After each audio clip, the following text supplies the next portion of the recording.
Assalamualaikum warahmatullahi wabarakatuh. Al-Fatihah ila ruhi sayyidina wa habibina syafi'ina rasulillah sayyidina Muhammad ibn Abdullah sallallahu alaihi wa ala alihi wa sahbihi wa azwajihi wa dhurriyyatihi. Anallahu ya'ala darajatihim fil jannah wa yanfa'una bi asrarihim wa anwarihim wa ulumihim wa nafahatihim wa barakatihim fid dini wa dunya wal akhirah wa ja'aluna min hasbihim wa yarzuquna mahabbatahum wa yatawaffana ala millatihim wa yajruna bi zumratihim bil afiyatin wa salamatin lahumul fatihah. A'udzu billahi minasy syaithanir rajim. Bismillahir rahim. Alhamdulillahi rabbil alamin arrahmanir rahim maliki yaumiddin. Iyyaka na'budu wa iyyaka nasta'in ihdinas siratal mustaqim siratal ladzina an'amta 'alaihim ghairil maghdubi 'alaihim waladdallin. Amin. Bismillahirrahmanirrahim. Nawaitu ta'alluma wa ta'lima wa tadhakkura wa tadhkira wa naf'a wal intifa'a wal ifadata wal istifadata wal hitha ala tamassuki bi kitabillahi sunnati rasulillah sallallahu alaihi wasallam wa du'a ila al-huda wa dilalata ala al-khairi ibtigha'a maradatihi wa qurbihi wa thawabihi wa husnil khatimah ma'al lutfi wal afiyah wa salahil aqibah. Bismillahirrahmanirrahim. Alhamdulillahirabbil alamin bihi nasta'inu ala umuri dunya waddin. Salatu wassalamu ala Rasulillah sayyidina wa habibina wa syafi'ina wa maulana Muhammadin sallallahu alaihi wa ala alihi wa sahbihi ajma'in. Amma ba'du. Wala musanniful kitab Habibul Imam Al-Habib Utsman bin Abdullah bin Aqil bin Yahya rahimahullah wa ghafara lahu wa liwalidayhi wa nafa'ana bihi fid dharain. Allahumma aftah qulubana futuhal arifin bi hikmatika wa ansur alaina bi rahmatika ya arhamar rahimin. Ila anqal, sampai pada pembahasan ringkasan.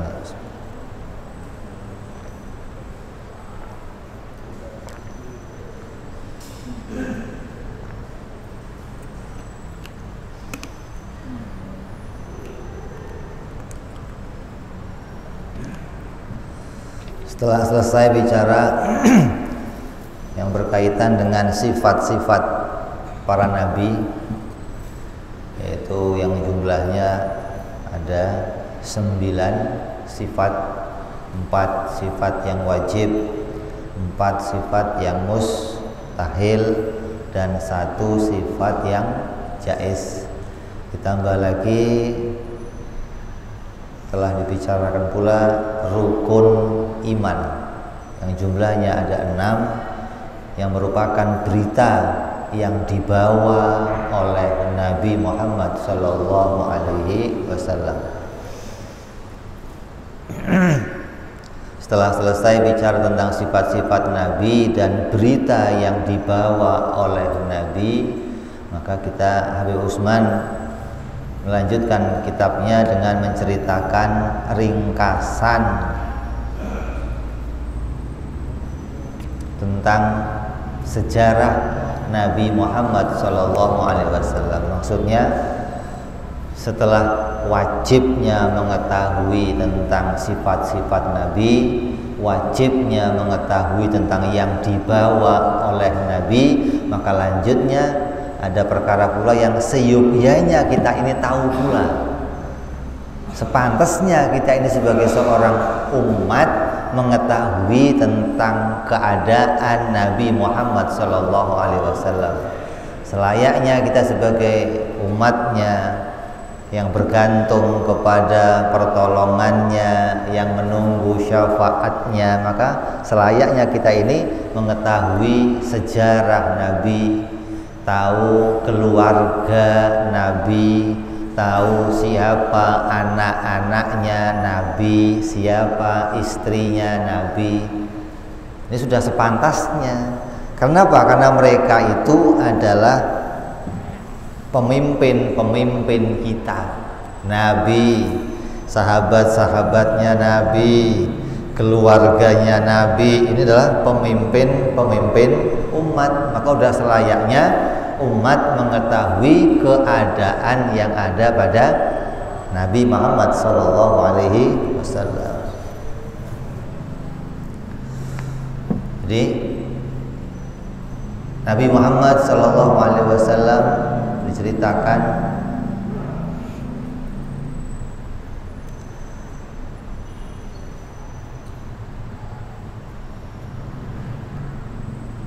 kata beliau merupakan suatu kewajiban bagi seorang muslim untuk mengetahui sejarah atau tarikh Nabi Muhammad SAW, baik secara keseluruhan atau secara ringkas.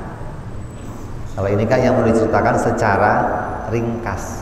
Ada tarikh-tarikh yang luas, yang kalau kita baca itu ada 20 jilid, ada 10 jilid, yang kalau umpamanya kamu yang baca itu ya pokoknya bertahun-tahun dah bismillah gitu.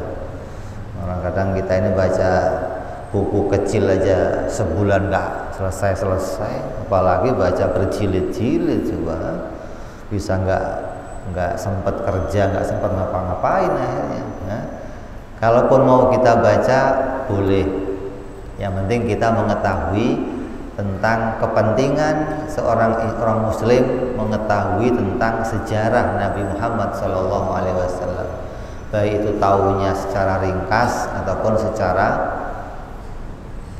luas.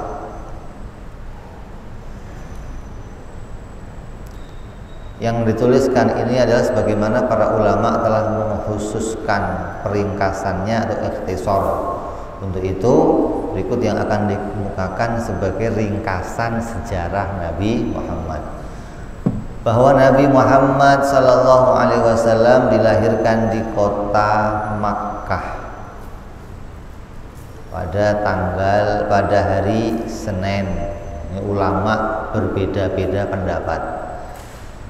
Ada yang ngomong hari Senin, ada yang ngomong hari Selasa, ada Rabu. Tanggalnya tanggal berapa? Tanggal 12 Rabiul Awal. Ada pula ulama yang khilaf, oh itu tanggalnya enggak pas.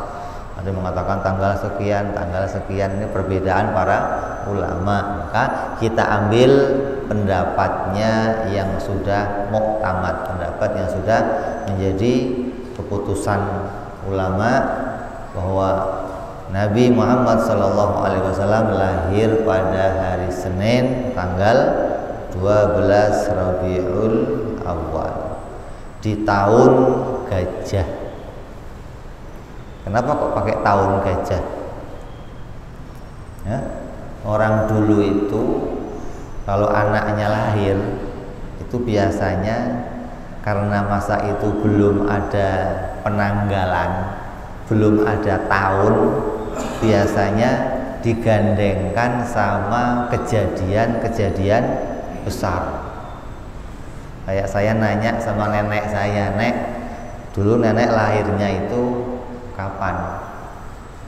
Kata nenek saya, "Pokoknya waktu ada gerhana kan banyak kapan. Pokoknya kata ibu saya lahir waktu ada gerhana.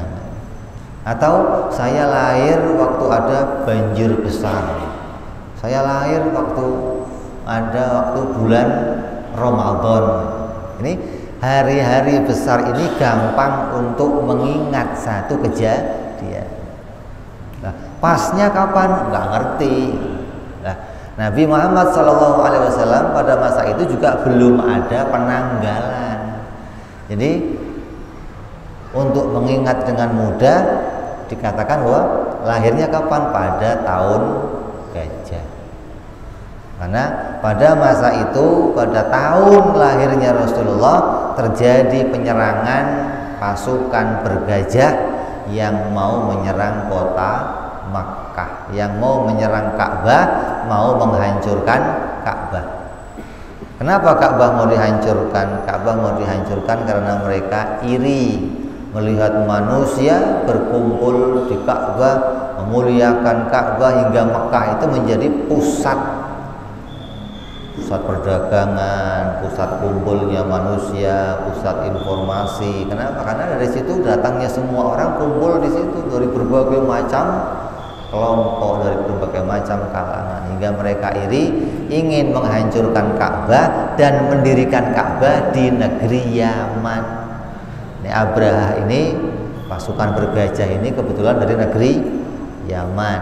Dia iri di Yaman itu nggak semaju kota Mekah, maka ingin dihancurkan Ka'bah, terus Ka'bahnya dipindah ke Yaman.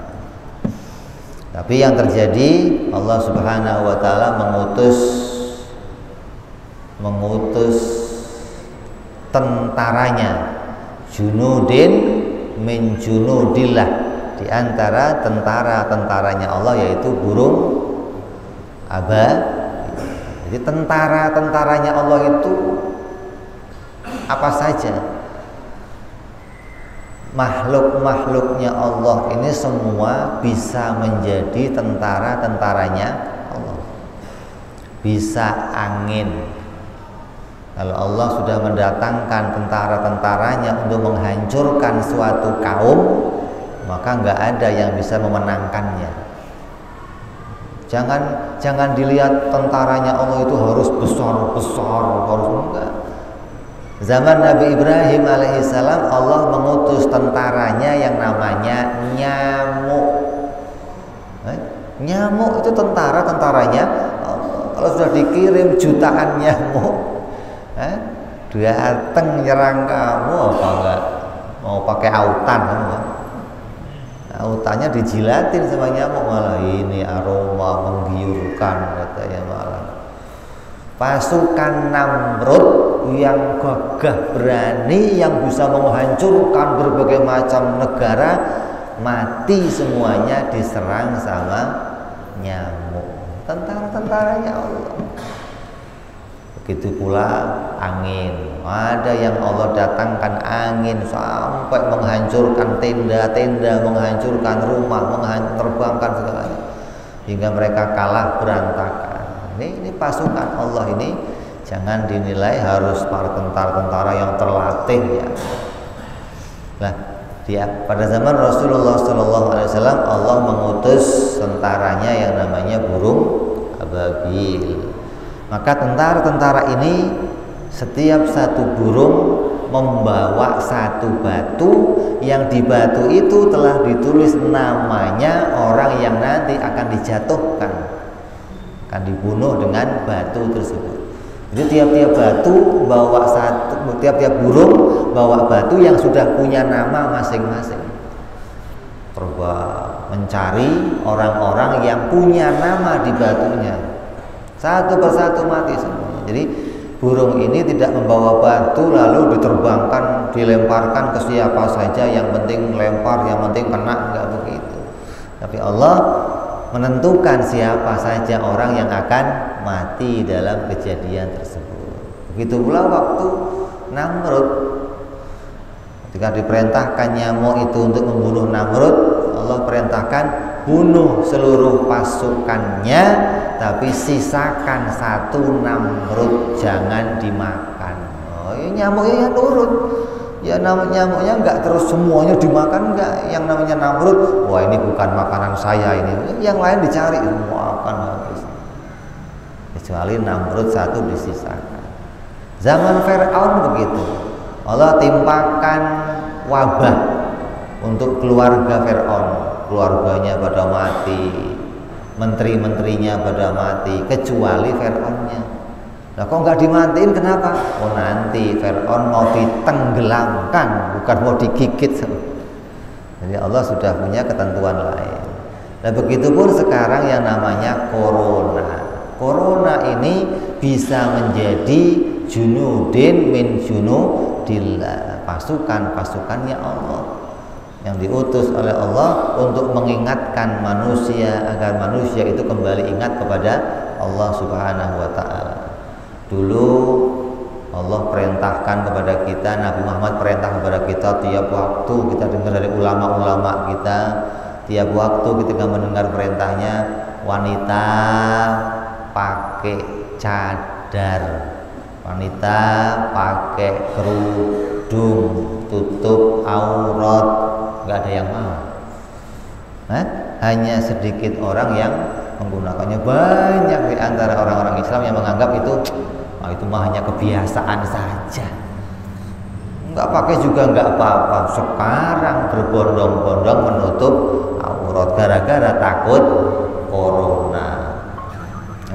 Pada pakai kerudung, pada dirapetin semua badannya. Dulu diperintahkan sama Nabi jangan salaman sama yang bukan muhrimnya, haram. Dianggap ini mah biasa, kan cuma salaman. Emangnya kenapa? Sekarang nggak mau salaman. Kalau yang merintahin corona mau dia, kalau yang merintahin Allah nggak mau. Dulu disuruh ke masjid ogah-ogahan, ntar lah, gampang lah, masih muda lah, ntar kalau udah tua saja lah. Begitu keluar larangan kumpul-kumpul di masjid, senang dia, alhamdulillah, cocok ini. Memang dasarnya nggak senang ke masjid, jadi pas keluar larangan untuk ke masjid, senang dia. Kayaknya nih karpet ini diangkat, ini diantara upaya kita untuk bisa selamat dari musibah yang sedang Allah timpakan kepada manusia di dunia. Wabah yang sekarang kita terima ini mendunia, bukan hanya untuk kelompok kita saja, tapi seluruh dunia kena. Dulu zamannya Sayyidina Umar radhiyallahu an pernah terjadi wabah namanya wabah taun, penyakit yang menular. Maka penyakit tersebut nggak seperti yang sekarang. Kenapa? Pada masa itu penyakit tersebut hanya terjadi di satu wilayah, contohnya di luar Batang. Hanya wilayah ini yang kena, daerah lain nggak kena. Maka daerah tersebut diisolasi dan sholat berjamaah, sholat fardu, sholat yang lainnya Jumatan tetap dilaksanakan di daerah yang lain. Nah kalau zaman kita sekarang enggak, ini wabahnya menyeluruh hingga setiap tempat terkena wabah ini. Maka untuk menjaga keselamatan kita, menjaga keluarga kita, hifdzun nafsi, seperti perintahnya Allah, menjaga diri kita, maka ya kita diperintahkan mengadakan upaya-upaya untuk bisa terhindar dari musibah yang sedang Allah jadikan. Kalau Habib Rizik sudah mengumumkan agar menghentikan acara-acara besar, tablik akbar, dihentikan. Kenapa? Karena memang memungkinkan untuk datangnya manusia dari mana saja yang tidak kita ketahui.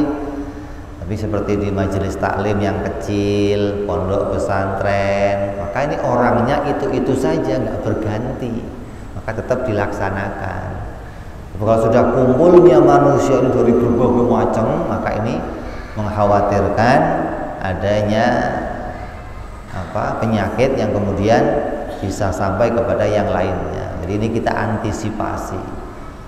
Jadi kita iman kepada takdir, iman kepada qadha wal qadar, itu bukan berarti kita menyerah dan tanpa usaha. Kita usaha, kita tawakal kepada Allah Subhanahu wa taala kepada hasil dari usaha kita. Udah karpetnya digulung, udah dipel, disiram, terus tawakal. Jangan terus kalau sudah karpet digulung pasti aman, pasti nggak bakal kena, enggak. Ini hanya antisipasi. Kita tawakal kepada Allah bahwa Allah lah yang menjadikan manfaat dan Allah yang menjadikan madorot. Ketika terjadi madorot, maka hanya Allah yang bisa mengangkatnya. Tidak ada satu manusia pun bisa mengupayakan terangkatnya madorot ketika madorot itu diletakkan oleh Allah Subhanahu wa ta'ala. Makanya kalau melihat dari referensinya para dokter, juga himbauan dari para dokter, maka umat Islam upayakan selalu berwudu. Mau masuk masjid wudu, entah itu di rumah wudunya, entah di masjid wudunya wudu. Mau pulang ke rumah wudu, entah wudunya di masjid lalu pulang, entah itu di depan rumahnya sebelum masuk wudu. Karena ini upaya kita demikian, agar diri kita dijaga oleh Allah, keluarga kita juga dijaga oleh Allah Subhanahu wa ta'ala. Jadi jangan menggampangkan, jangan. Kita tidak takut, juga kita tidak meremehkan. Kita ikuti apa yang menjadi petunjuk dari para dokter, petunjuk dari para ahli, karena mereka lah yang memang tahu keadaan bagaimana penyebaran virus tersebut. Kalau kita disuruh melihat bagaimana bentuk virusnya nggak kelihatan ya, tapi kita diberitahukan bagaimana cara terhindar, bagaimana cara untuk selamat. Jadi kita hanya bisa upaya, kalau mau masuk ke masjid kita upayakan kita berwudu, kalau kita pulang dari masjid upayakan berwudu. Begitu pula setelah mengadakan pertemuan-pertemuan dengan siapapun, maka berangkatnya kita wudu, pulangnya kita berwudu. Maka insya Allah dengan cara tersebut, dan kita berdoa kepada Allah Subhanahu wa ta'ala setiap maghrib, setiap subuh, dari pagi subuh kita berdoa bismillahilladzi la yadurru ma'asmihi syai'un fil ardi wala fis sama'i wasamil alim. Maka Allah akan jadikan penjagaan untuk kita sampai sore. Sore harinya kita minta lagi, ya Allah bismillahilladzi la yadurru ma'asmihi syai'un fil ardi wala fis sama'i wasamil alim. Allah akan berikan penjagaan dari maghrib sampai pagi. Ini upaya zahirnya kita lakukan, doanya kita lakukan, iktiqadnya pun kita jalankan, bahwa kita yakin datangnya ini pasti ditulis oleh Allah Subhanahu wa ta'ala. Kita tidak akan mungkin bisa menghindar, dan kita nggak akan mungkin bisa lari dari apa yang telah ditakdirkan oleh Allah Subhanahu wa ta'ala. Jadi Nabi lahir pada tahun Gajah.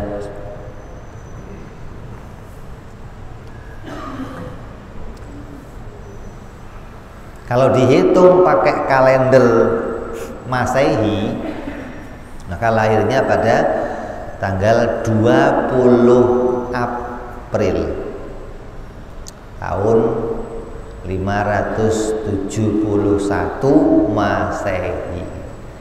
Jadi kalau 20 April berarti ya sebentar lagi, bulan depan.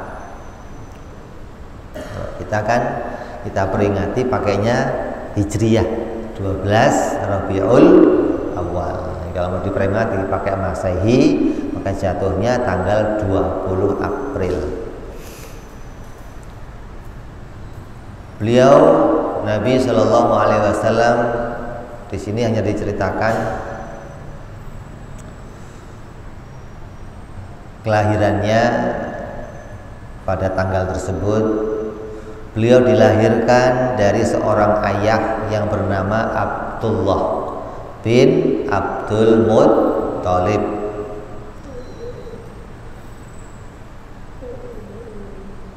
Ibundanya bernama Siti Aminah binti Wahab. Maka keduanya adalah manusia-manusia yang dijaga oleh Allah Subhanahu wa taala dari kerusakan pada masa itu. Kerusakan zaman yang begitu parah pada masa itu, maka keduanya dijaga, dibersihkan oleh Allah, karena tidak ada satu nabi pun yang lahir kecuali dari rahim-rahim yang suci. Jadi nabi itu dipindah oleh Allah dari rahim-rahim yang suci, berasal dari sulbi-sulbi yang mulia. Sulbi itu tulang sumsum. Tulang sumsum itu punya laki-laki. Dari tulang sumsum itu maka keluarlah air mani yang masuk ke rahimnya wanita. Jadi dari sulbi yang mulia masuk ke rahim yang suci. Selalu begitu. Kemudian lahir jadi orang mulia, laki-laki, maka dia akan mengeluarkan mani dan diletakkan pula ke rahim yang suci lagi. Terus begini sejak zaman Nabi Adam alaihissalam. Allah menjaga jalan datangnya Rasulullah ini dari jalan yang betul-betul terjaga, semuanya bersih semua. Tidak ada satupun kekafiran yang terjadi di atas keturunan Rasulullah Shallallahu Alaihi Wasallam. Ini kita imani wajib. Jangan mengikuti pendapatnya orang-orang yang mengatakan bapak ibunya Nabi di dalam neraka. Hati-hati ini. Ayah ibu Nabi di dalam neraka. Kenapa? Karena dia tidak mengimani Nabi Muhammad Shallallahu Alaihi Wasallam. Nah, bagaimana mau mengimani orang hidupnya saja nggak sezaman? Nabi usia masih di kandungan, ayahnya meninggal. Nabi lahir sampai usia 7 tahun, ibundanya meninggal. Nabi mulai menyampaikan agama umur 40, ya kan nggak berjumpa, artinya nggak datang, nggak ketemu sama apa yang dibawa Nabi. Bagaimana mau iman? Nah, sesuai dengan ayat Al-Quran dikatakan apa? Kami tidak akan mengadab suatu kaum kecuali kami telah menurunkan nabi kepada mereka. Jadi kalau ada satu kelompok manusia, kelompok tersebut tidak didatangkan seorang nabi, maka ketika mereka mati, matinya selamat. Walaupun bagaimanapun keadaannya, tetap matinya selamat. Karena tidak ada hukum yang bisa menyalahkan mereka, karena tidak ada nabi yang didatangkan oleh Allah Subhanahu wa taala. Jadi orang-orang yang hidup sebelum tahun Nabi menyampaikan wahyu, yaitu usia 40 tahun, maka ketika mereka mati, matinya dalam keadaan fatrah. Fatrah itu belum ada aturan, belum ada undang, maka mereka mati dalam keadaan selamat, termasuk ayah dan ibu Nabi Shallallahu Alaihi Wasallam. Jadi jangan kita percaya perkataan yang mengatakan ayah ibu Nabi di neraka. Buktinya mana? Buktinya hadis Nabi ketika Nabi ditanya, Aina abi, di manakah bapakku? Ada seorang sahabat nanya ke Rasulullah, ya Rasulullah, bapakku di mana? Rasulullah menjawab, Abu kafinar, bapakmu di dalam neraka. Nah, karena dia nanya dijawab di neraka, maka nanya, nah kalau bapakmu di mana ya Rasulullah? Di neraka juga. Nah ini jadi kata dia, tuh kan nabinya ngomong di neraka kan. Nah, yang dimaksud abi oleh Rasulullah Shallallahu Alaihi Wasallam bukan abi yang maksudnya Abdullah bin Abdul Muttalib, bukan, tapi abi yang maknanya paman, Abi Lahab. Abu Lahab ini sudah jelas nas Al-Quran, tabat yada abi lahabi wata. Maka abi inilah yang dimaksud Nabi. Bapakku maknanya pamanku di dalam neraka. Jadi jangan terus kita serta-merta ketika melihat suatu hadis memutuskan tuh kan Nabi sendiri yang ngomong tuh bapaknya masuk neraka. Tidak demikian, tapi kita perlu tafsirnya para ulama, karena setiap Nabi memberikan satu hadis maka ada pertanyaan dari sahabat, ada penjelasan dari Nabi yang kita perlu mengetahuinya. Jadi jangan baca hadisnya ya terlek, tapi juga harus baca sarah hadis tersebut, penjelasan tentang hadis tersebut, hingga kita tidak salah menempatkan suatu hadis.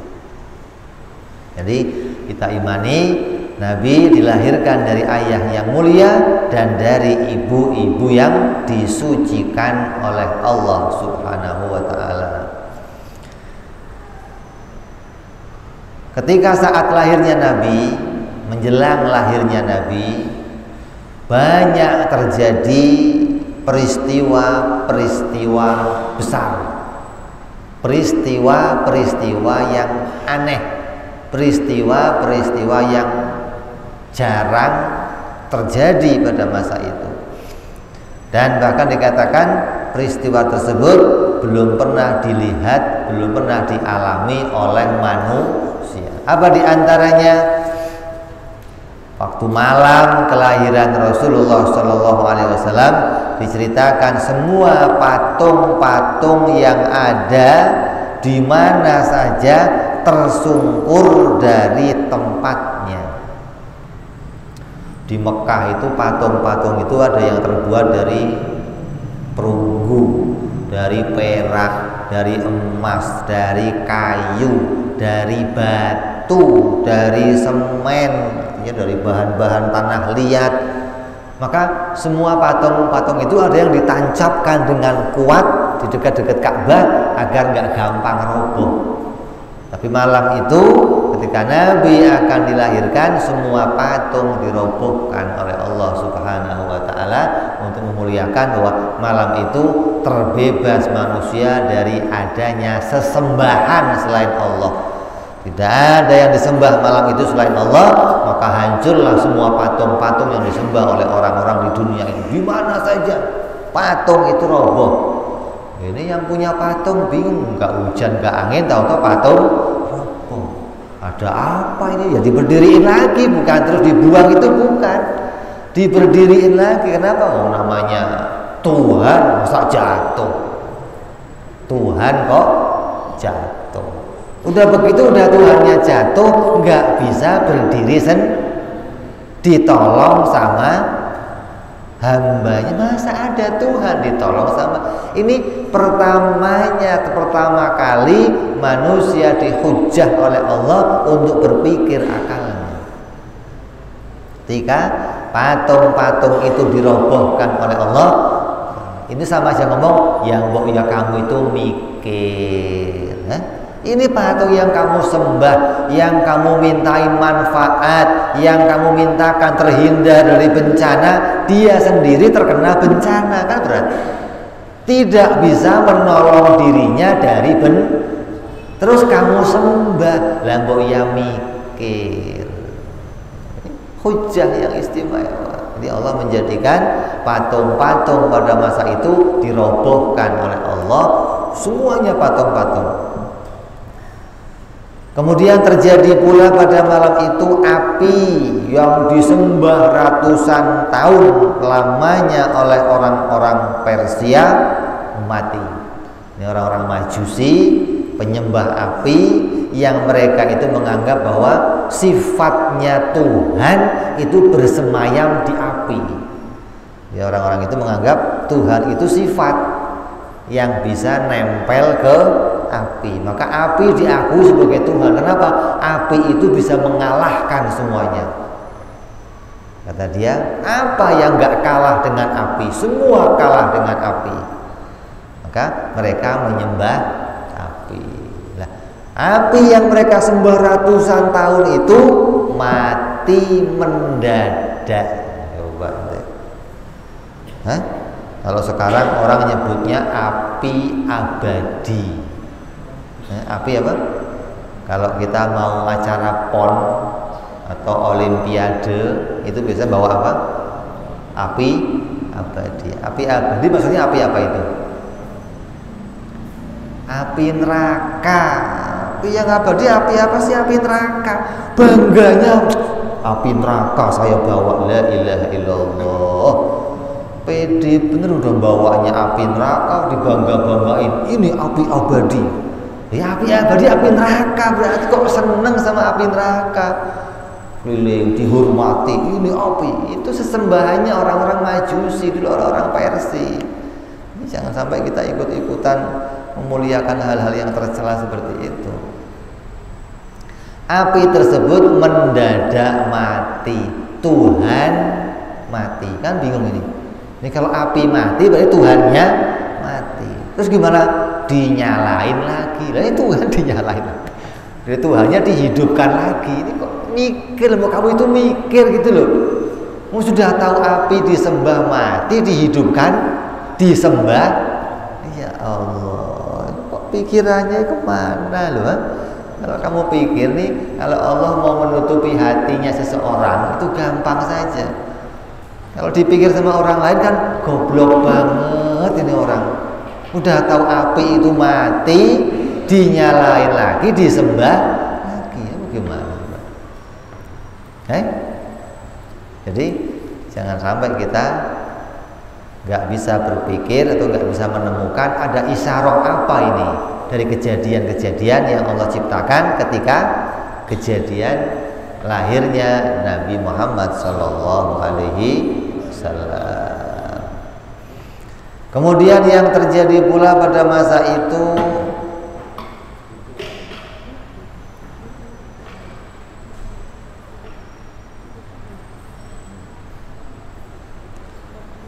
tertutupnya pintu langit. Jin itu biasa keluyuran naik turun langit. Ketika suatu hari iblis memerintahkan para jin naik ke langit untuk mencari berita dari langit, tiba-tiba para jin kembali mengatakan kami tidak bisa naik. Di atas pintu-pintu tertutup dan malaikat bersiap dengan panah-panah mereka, dengan batu-batu melempari kami yang mendekati pintu-pintu langit. Iblis bingung, ada apa ini? Ribuan tahun pintu terbuka, kita biasa keluyur masuk nggak ada masalah, tiba-tiba pintu tertutup. Maka iblis, rajanya para jin, perintahkan semua menyebar, ambil tanah di setiap daerah yang ada di bumi ini. Maka jin menyebar, setiap tanah diambil, tanah Indonesia, tanah Solo, tanah semua diambil, Amerika, tanah Arab, tanah. Setiap tanah itu dicium oleh iblis, nggak ada apa-apa. Begitu satu tanah dicium, baunya wangi. Ditanya, tanah dari mana ini? Dari Mekah. Sudah lahir Nabi akhir zaman. Iblis tahu, makanya ini kok pintu tertutup, ada apa? Oh ternyata musuh terbesarku sudah lahir. Musuh terbesarnya iblis, musuh yang mengalahkan kemauan atau ajakan-ajakan iblis. Semua proyeknya iblis itu digagalkan oleh Nabi Muhammad Sallallahu Alaihi Wasallam. Ini musuh besar. Iblis punya proyek, digagalkan sama Nabi, maka Nabi akan jadi musuhnya. Ketika iblis ditanya oleh iblis, siapa orang yang paling kamu benci di dunia ini? Kamu Muhammad. Jujur dia, kamu. Saya paling benci sama kamu Muhammad. Kenapa? Karena proyek-proyeknya digagalkan. Jadi kalau ada orang kok benci sama Gubernur Anies, pantas karena proyeknya digagalkan. Apalagi kalau enggak ada orang benci sama pemimpinnya kecuali orang itu punya kepentingan. Jadi iblis begitu, dibenci. Dia membenci Rasulullah SAW karena menganggap Rasul akan menghalangi agenda-agendanya iblis, menyesatkan manusia. Begitu pula peristiwa-peristiwa yang lain yang kalau kita mau tahu tinggal kita baca di buku-buku yang terperinci mengenai risalah atau tarikh Nabi Muhammad Sallallahu Alaihi Wasallam. Nah, semua kejadian-kejadian yang aneh tadi, semua kejadian yang luar biasa tadi itu namanya irhas. Apa? Irhas. Kenapa dinamakan irhas? Karena sebelum lahir, sebelum datangnya seorang nabi. Jadi nabi itu punya keistimewaan dari Allah yang namanya mukjizat. Setelah nabi menyampaikan wahyu, maka nabi memiliki yang namanya mukjizat. Sebelum menyampaikan wahyu, maka nabi memiliki namanya irhas. Apa itu irhas? Tanda-tanda akan lahirnya Nabi Muhammad SAW, atau tanda-tanda akan lahirnya seorang nabi. Ini biasa terjadi pada para nabi. Jadi kalau ada nabi kok mau dilahirkan, biasanya ada kejadian-kejadian. Maka kejadian tersebut itu namanya irhas. Kalau nabinya sudah muncul, namanya mukjizat. Jadi ada dua keistimewaan yang Allah jadikan sebagai tanda yang hanya dimiliki nabi, tidak dimiliki oleh orang-orang selain para nabi-nabinya Allah Subhanahu wa ta'ala. Kita masuk Isya, kita dengar adzan sebentar.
haula wala quwata illa billahil aliyyil azim.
اللهم رب هذه الدعوة التامة صلاة القائمة أعط سيدنا محمد الوسيلة والفضيلة والشرف والدرجة عينة رفيئة وبده المقام المحمود الذي وأنت يا أرحم الراحمين رب اغفر لي ولوالدي يا رب اغفر لي ولوالدي يا رب اغفر لي ولوالدي يا الله رب اغفر لي ولوالدي يا رب اغفر لي ولوالدي وارحمهما كما ربيانا صغيرا اللهم بارك لنا وفي أولادنا واحفظهم ولا تضرهم وارزقنا برهم ووفقهم لطاعتك اللهم بارك لنا ولهم بالحال والمعال والعيال بجاه كبير المتعال وصلى الله على سيدنا محمد وعلى آله وصحبه وسلم والحمد لله رب العالمين.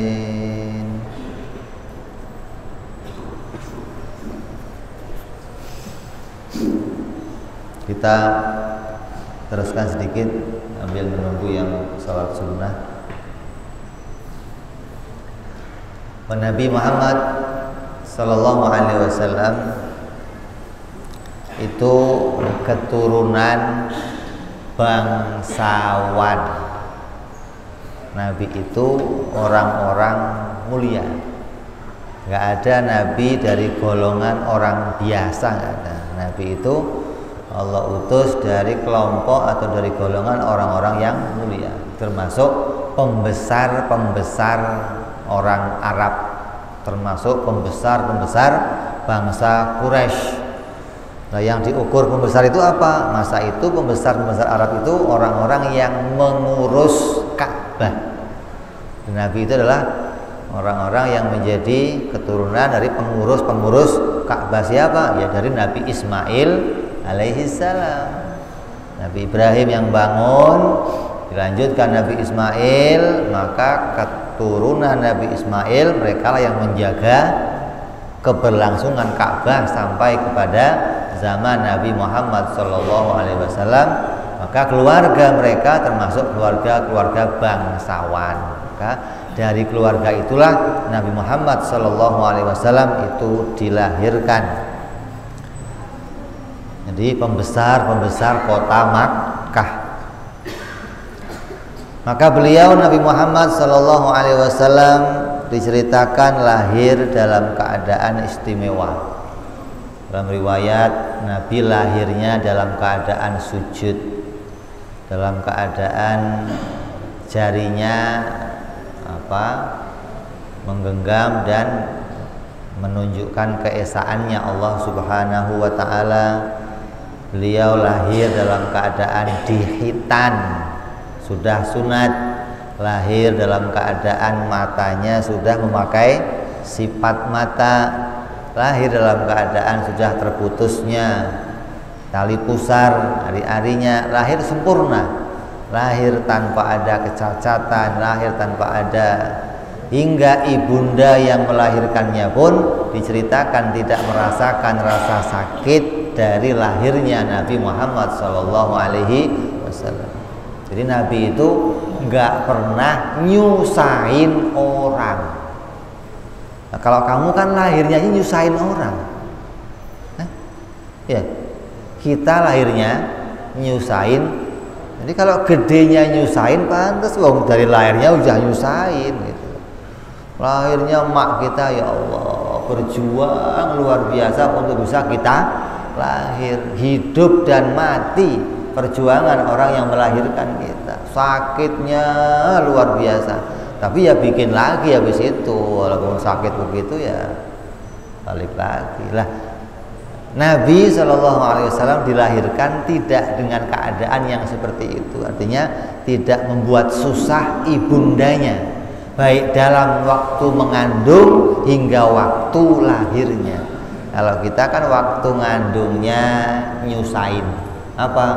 Muntah-muntah, ya, ngidam, pinginnya macem-macem. Yang repot emaknya repot, bapaknya juga repot. Pak, tengah malam pingin dawet, Pak, tengah malam pengen dawet, mau cari di mana? Mak mau yang lain aja, sirup kayak enggak, pokoknya dawet, la ilaha illallah. Kadang pinginnya yang aneh ini kan lah, hamilnya itu sudah nyusahin orang, bapaknya susah, maknya Nabi nggak demikian, nggak ada berasa bagi ibundanya ketika hamilnya Rasulullah SAW, hingga ibundanya dalam keadaan tentrang, hatinya tenang sampai masa lahirnya Rasulullah SAW. Artinya Nabi tidak menunjukkan sebagaimana bayi-bayi yang lain ketika di dalam perut, ketika masa lahirnya, ketika masa hamilnya. Ini enggak sama dengan nabi-nabi yang lainnya atau dengan manusia-manusia yang lain. Allah jadikan satu keistimewaan. Terus manusia yang lahirnya 2 kali itu hanya Nabi Muhammad SAW. Lahirnya 2 kali. Kalau kita lahirnya berapa kali? Sekali. Nabi lahirnya 2 kali. Kok bisa lahir 2 kali? Lahir yang pertama itu lahirnya Nabi dari sulbi abahnya masuk ke dalam rahim ibunya.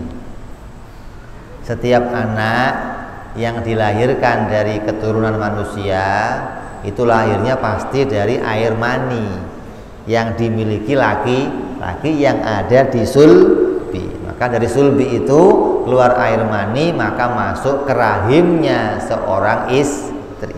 Nah, waktu keluarnya dari sulbi Sayyid Abdullah masuk ke rahimnya Siti Aminah, ini Sayyid Abdullah merasakan keluarnya. Kalau kamu kan nggak, coba tanya bapak, Pak, dulu waktu bikin saya, bapak tahu nggak kapan, Pak? Artinya yang terus ibu itu jadi hamil itu waktu hubungan yang kapan, Pak? Coba tanya, ingat nggak bapak kamu? Ingat? Nggak ada manusia ingat. Kenapa? Karena nggak berasa. Nah, kalau Rasulullah berasa.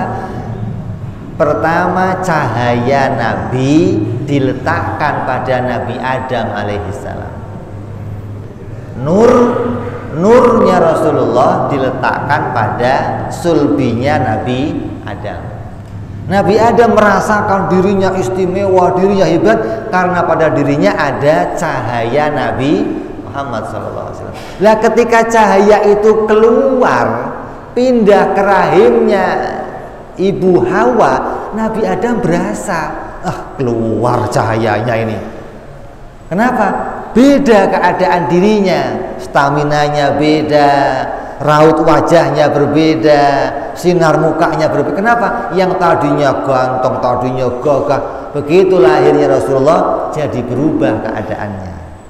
Jadi para abah-abah, para orang tua Rasulullah sampai dengan Nabi Adam itu merasakan ketika sulbinya itu mengeluarkan cahaya Rasulullah SAW sampai masuk ke rahimnya Nabi, ke rahimnya Ibu Hawa.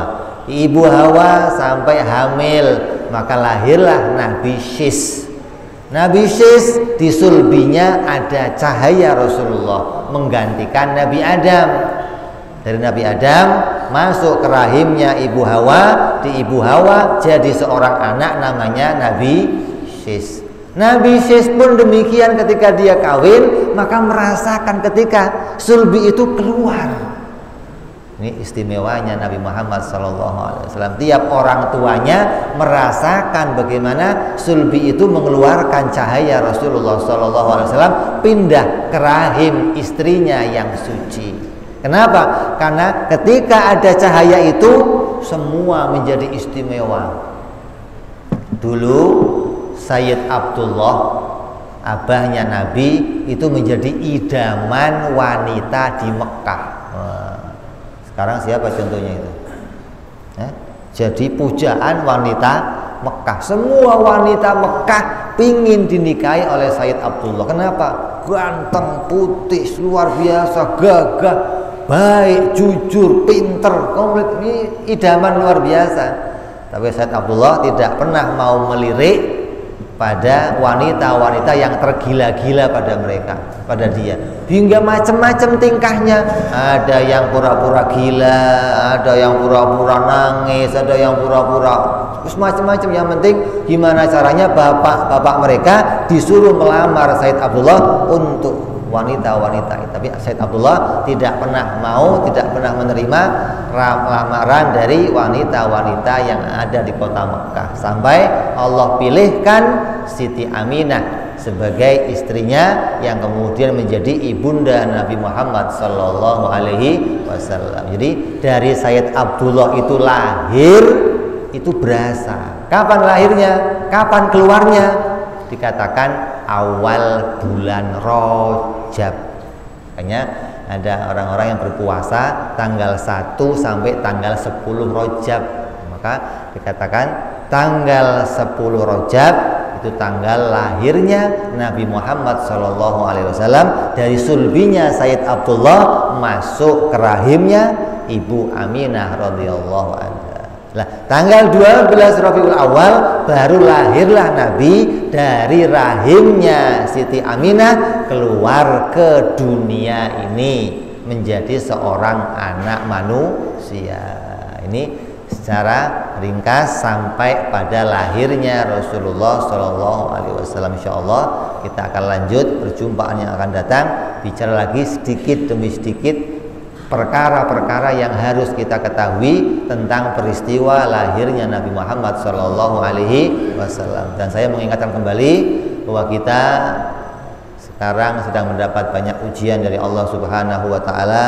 Maka di antara terangkatnya karpet-karpet ini adalah kita berusaha menjadi orang-orang yang diselamatkan oleh Allah Subhanahu Wa Taala dari berbagai macam penyakit. Sebagaimana Sayyidina Umar mengatakan, kami pindah dari satu takdir ke takdir yang lain. Takdir yang buruk kita tinggalkan, berpindah kepada takdir yang baik. Maka usaha kita ini mudah-mudahan jadi usaha yang mendapatkan kebaikan dari Allah Subhanahu wa Ta'ala. Jadi usahanya di masjid kita bersihkan tempat ini selalu. Ketika kita nanti pulang, usahakan badan kita bersihkan. Wudu, ambil air yang banyak, bersihkan wajah, tangan, semuanya. Pulang ke rumah bersihkan, mau keluar bersihkan. Diri kita jaga selamatnya, dan keluarga kita jaga dari keselamatan. Jadi hukum syariatnya kita jalankan, doanya kita jalankan, akidahnya pun kita jalankan. Kita meyakini semua penyakit didatangkan oleh Allah Subhanahu wa Ta'ala. Ala hadiniyah wala niyatin salihah wa ila hadratin nabi. Al-Fatihah. A'udzu billahi minasyaitonir rajim. Bismillahirrahmanirrahim. Alhamdulillahirabbil alamin arrahmanir rahim maliki yaumiddin. Iyyaka na'budu wa iyyaka nasta'in. Ihdinas siratal mustaqim. Siratal ladzina an'amta 'alaihim ghairil maghdubi 'alaihim waladdallin. Amin. بأننا اقتربنا على لظى أشرفنا فأتب علينا توبة واستر لنا أورادي وآمن رواتي واغفر لوالدينا ومولودينا والأهل والإخوان الهلال وكل ذي محبة جيرة وصحبة والمسلمين آمين ربي اسمع فضلا وجودا منا لا باكتساب منا بالمصطفى رسولي بكل سولي صلى علي أنت الحبي وآله وصحبه عندنا قاسي صحبي والحمد لله للبدء والتناهي. سبحان ربك رب العزة عما يصفون وسلام على المرسلين والحمد لله رب العالمين. Assalamualaikum warahmatullahi wabarakatuh.